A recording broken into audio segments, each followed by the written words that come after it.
Bismillahirrahmanirrahim. Assalamualaikum warahmatullahi wabarakatuh. Alhamdulillah kita bertemu lagi di pertemuan ini untuk membahas topik mengenai konsep dan perhitungan return dan risk aset tunggal.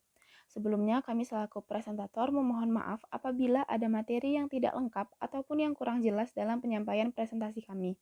Untuk itu kami berharap Bapak Anom dan teman-teman dapat memberikan masukan dan saran yang membangun. Langsung saja, tanpa membuang-buang waktu, kami akan mempresentasikan topik yang akan kita bahas bersama. Pembahasan yang pertama yaitu definisi return. Return merupakan salah satu faktor yang mempengaruhi dan memotivasi investor untuk berinvestasi, dan return juga merupakan imbalan atas keberanian investor menanggung risiko atas investasi yang dilakukan. Return dapat dibedakan menjadi dua. Yang pertama return harapan dan yang kedua return aktual.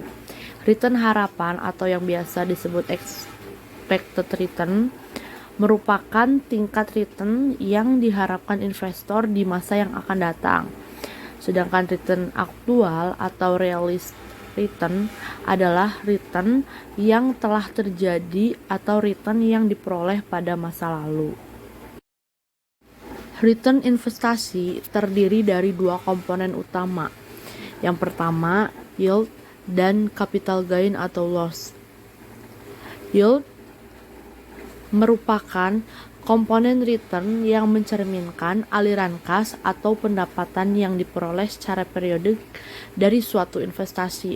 Sedangkan capital gain atau loss yaitu komponen return yang merupakan kenaikan atau penurunan harga suatu surat berharga atau bisa saham maupun surat hutang jangka panjang yang bisa memberikan keuntungan atau kerugian bagi investor.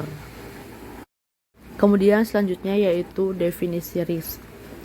Risk atau biasa disebut risiko merupakan besarnya penyimpangan antara tingkat pengembalian yang diharapkan dengan tingkat pengembalian aktual atau kemungkinan perbedaan antara return aktual yang diterima dengan return yang diharapkan.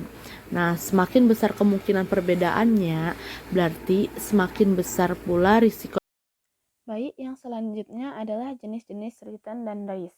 Nah, jenis-jenis return ini ada 3. Yang pertama ialah return realisasi.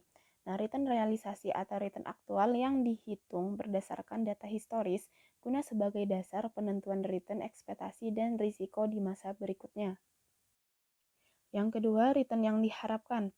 Nah, return yang diharapkan akan diperoleh oleh investor. Return ini merupakan hasil estimasi sehingga sifatnya belum terjadi.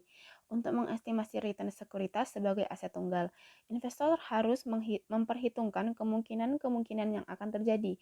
Nah, ada 2 metode yang mengestimasi return ekspektasi tersebut, yaitu yang pertama rata-rata aritmatik, yaitu digunakan untuk menghitung nilai rata-rata return yang tidak bersifat kumulatif. Dan yang kedua ialah rata-rata geometrik. Ini digunakan untuk menghitung tingkat perubahan aliran return pada periode yang bersifat serial dan kumulatif. Yang ketiga ada return yang dipersyaratkan. Return yang dipersyaratkan ini ialah return yang diperoleh secara historis yang merupakan tingkat return minimal yang dikehendaki oleh investor atas preferensi subjektif investor terhadap risiko. Nah, yang selanjutnya ada jenis-jenis risk. Tidak seperti return, jenis-jenis risk lebih sedikit daripada return, yaitu ada 2. Yang pertama, risiko sistematis atau risiko pasar, yaitu risiko yang berkaitan dengan perubahan yang terjadi di pasar secara keseluruhan. Nah, beberapa penulisan menyebutkan sebagai risiko umum atau general risk, sebagai risiko yang tidak dapat diversifikasikan. Nah, yang kedua, risiko tidak sistematis, yaitu risiko yang tidak terkait dengan perubahan pasar secara keseluruhan. Nah, risiko perubahan lebih terkait pada perubahan kondisi mikro perusahaan penerbit sekuritas. Selanjutnya yaitu menghitung return. Nah, untuk menghitung return kita bisa menggunakan komponen return yaitu capital gain atau loss. Capital gain merupakan selisih dari harga investasi sekarang dengan harga periode tahun lalu.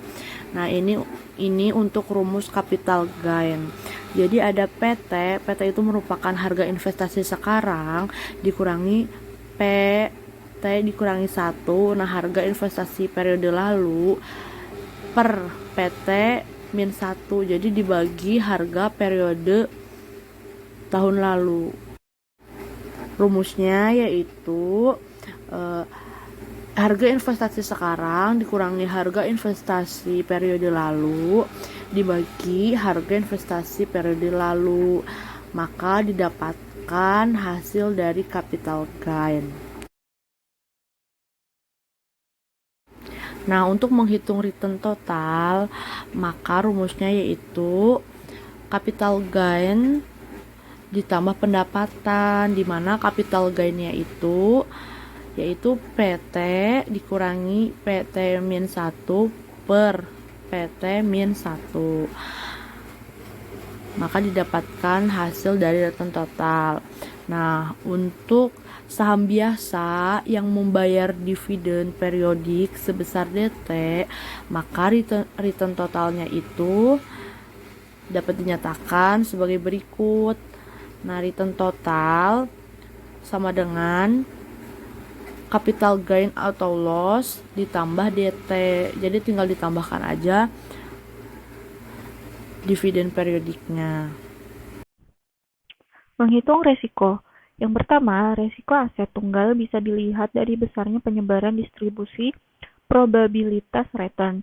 Ada dua ukuran resiko aset tunggal, yaitu A. Variance, B. Deviasi standar. Yang kedua, di samping ukuran penyebaran tersebut, kita juga perlu menghitung resiko relatif aset tunggal yang bisa diukur dengan koefisien variasi. Yang ketiga, resiko relatif ini menunjukkan resiko per unit return yang diharapkan.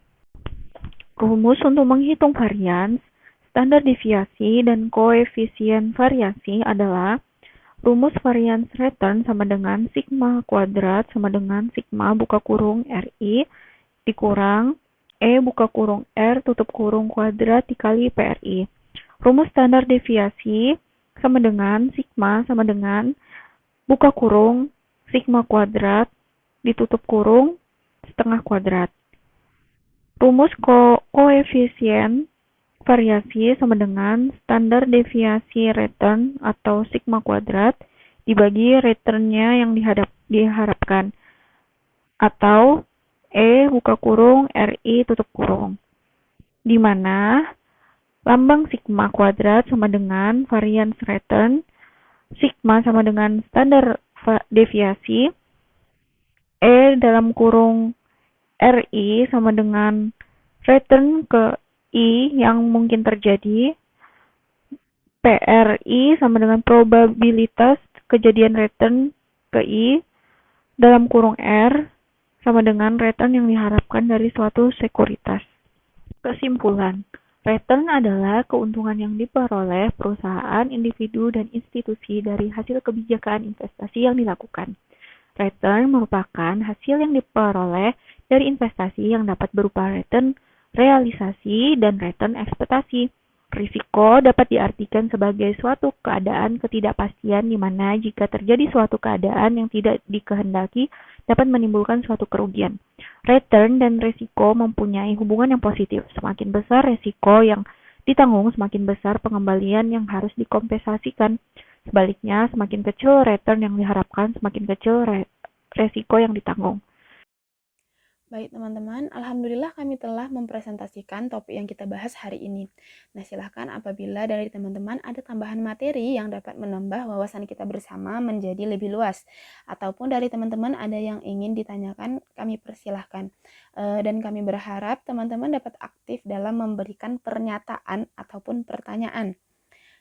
Sebagaimana mestinya, kami hanya penyampai materi untuk membuka diskusi mengenai topik, konsep, dan perhitungan return dan risk. Terima kasih atas waktunya. Wassalamualaikum warahmatullahi wabarakatuh.